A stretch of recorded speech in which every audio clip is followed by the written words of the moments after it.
할렐루야. 오늘도 주님과 동행하는 행복한 하루 되시길 축복합니다. 오늘 큐티 본문은 레위기 14장 33절에서 57절입니다.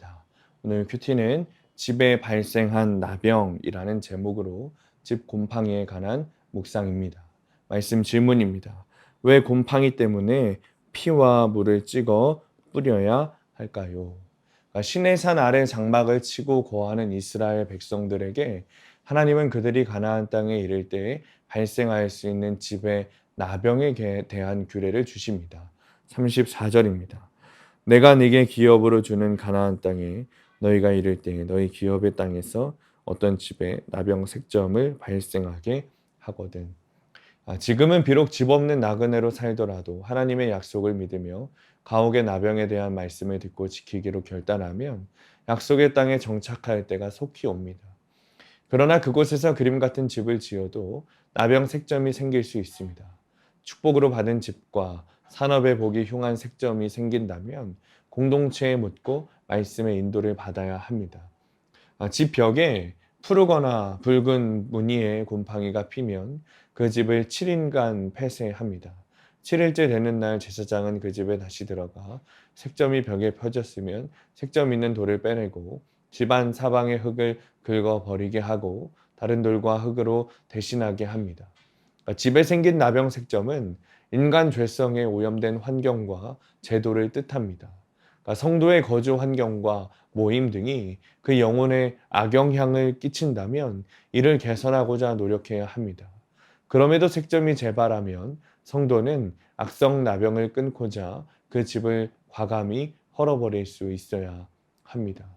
집을 고쳐 바른 후에 색점이 더 퍼지지 않았으면 제사장은 그 집을 정하다고 선언합니다. 대부분 색점이 생긴 돌을 빼내고 집안 사방의 흙을 긁어내 교체하면 색점이 없어집니다. 51절입니다.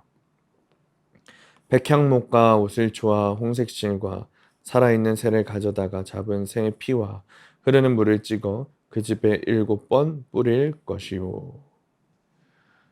그런데도 환경과 제도를 탓하기는 쉬워도 내 죄를 보기는 어렵습니다. 내가 먼저 회개하고 변화될 때 색점이 집에 퍼지지 않는 경우가 많습니다. 색점이 나은 집을 위한 정결의식은 나병 환자의 정결의식과 동일합니다.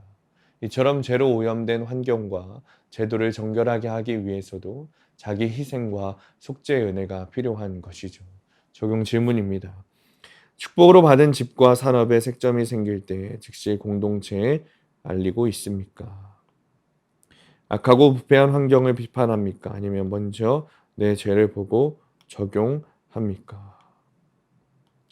오늘의 원포인트입니다. 정결을 위한 노력이 필요합니다. 속죄의 은혜는 전적으로 하나님께 있습니다. 그렇다고 아무것도 하지 않아도 된다는 것은 아닙니다. 죄를 깨닫고 회개해야 하고 깨달은 죄를 또다시 짓지 않기 위해 말씀 안에서 계속해서 적용해야 합니다. 가장 좋은 방법은 말씀 공동체 안에 들어와서 그것을 드러내야 합니다. 그리고 말씀으로 해석받고 치료받아야 합니다. 오늘도 공동체 안에서 내 안에 있는 곰팡이를 드러내고 속죄함 받는 하루 되시기를 축복합니다. 기도하겠습니다. 주님, 구원받은 것으로 끝이 아님을 깨닫습니다. 계속해서 정결함을 위하여서 우리가 말씀을 보고 적용해야 함을 깨닫습니다. 하나님, 우리 안에 우리의 삶 가운데 곰팡이가 들어쳤을 때 말씀 공동체 안에 드러내고 그것을 해석받고 치료받는 우리가 되도록 주님 축복하여 주옵소서. 곰팡이가 폈을 때 문을 열지 않고 계속해서 속에 두면 썩어 퍼진다는 사실을 깨닫게 하시고 드러내어 말씀으로 치료받는 우리가 되게 하여 주옵소서. 예수님의 이름으로 기도합니다. 아멘.